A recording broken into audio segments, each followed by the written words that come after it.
Good morning, first grade students. My name is Mr. Ridges, and I'm going to be your math teacher for the next couple of weeks. This week we'll be talking about measurements, but before we get into that, let's first talk about the date. Okay. Today is Monday, April the 6th, 2020, and we're on day 11. Once again, today is Monday, April the 6th, 2020, and we're on day 11. So what I mean by day 11, I mean we're on this day right here. This is the day that we're going to be talking about, okay? So while we're on here, the same problem that is here is going to be the same problem on my poster. So you can look here while I'm teaching so you can follow the steps.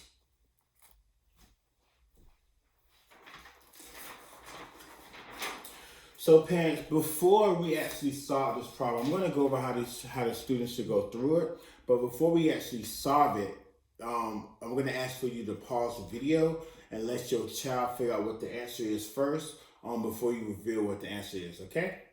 Thank you. So let's begin. So can you put these objects in order from longest to shortest? How can you tell if one object is longer than another object? I'm going to read it one more time. Can you put these objects in order from longest to shortest? How can you tell if one object is longest than another object? So I know I need to break this problem down to figure out what exactly I'm going to do. So I know it said, can you put these objects in order from longest to shortest? So I know that I have to start with the longest object and go down into the shortest object. So I know these are my three objects, and this is my box where I'm going to put my answers at to tell me which object is the longest, which object is in between, and which object is shortest. So I know that when something is long, we're talking about the length of an object, the length of an object. So down here, I'm going to write length.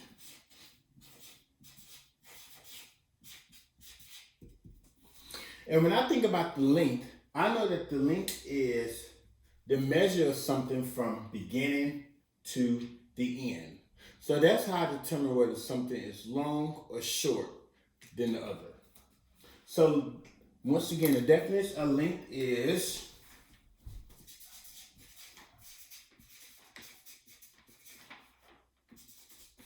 the measurement of an object from one end to another. An example of that would be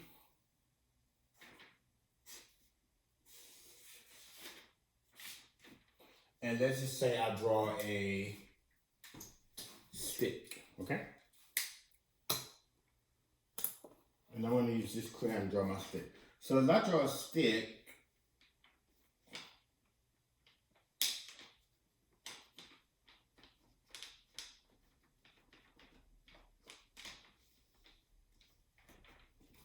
this is my stick, and this shows how long my stick is, okay? So that is measuring of an object from one end to another. So I measure from the beginning all the way to the end. So now let's look at our problem. We have a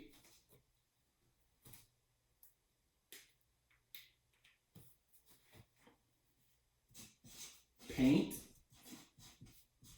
brush, a marker, and a pencil.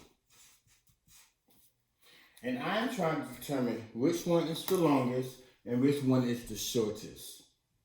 So to measure something, I can do one or two things.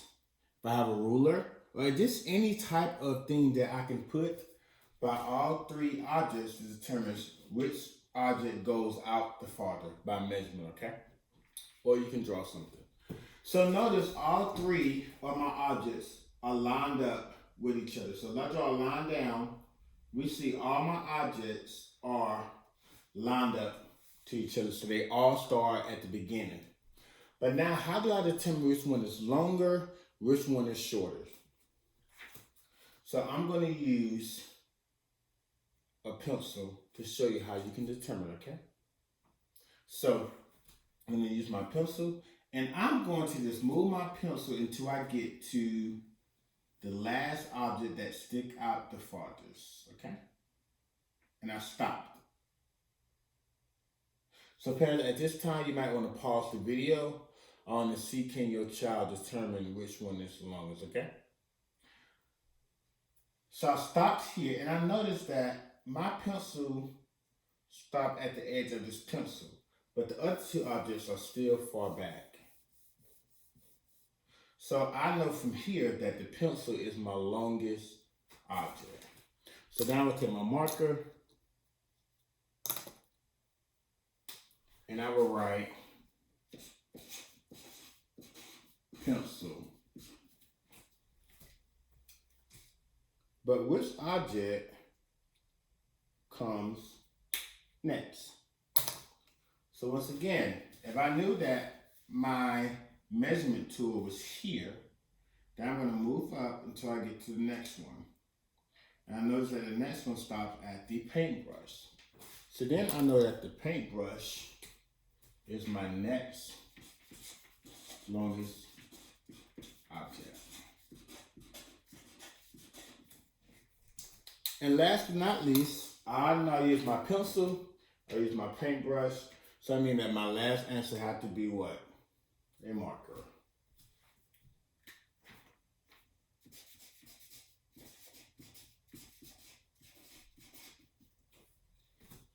So once again, parents, before the answers are actually revealed, it's very important that you pause the video so your child can try to work it out first and then show them the answers towards the end. Once they're done with the solve and share, it's important that they do questions 5, 6, and 7.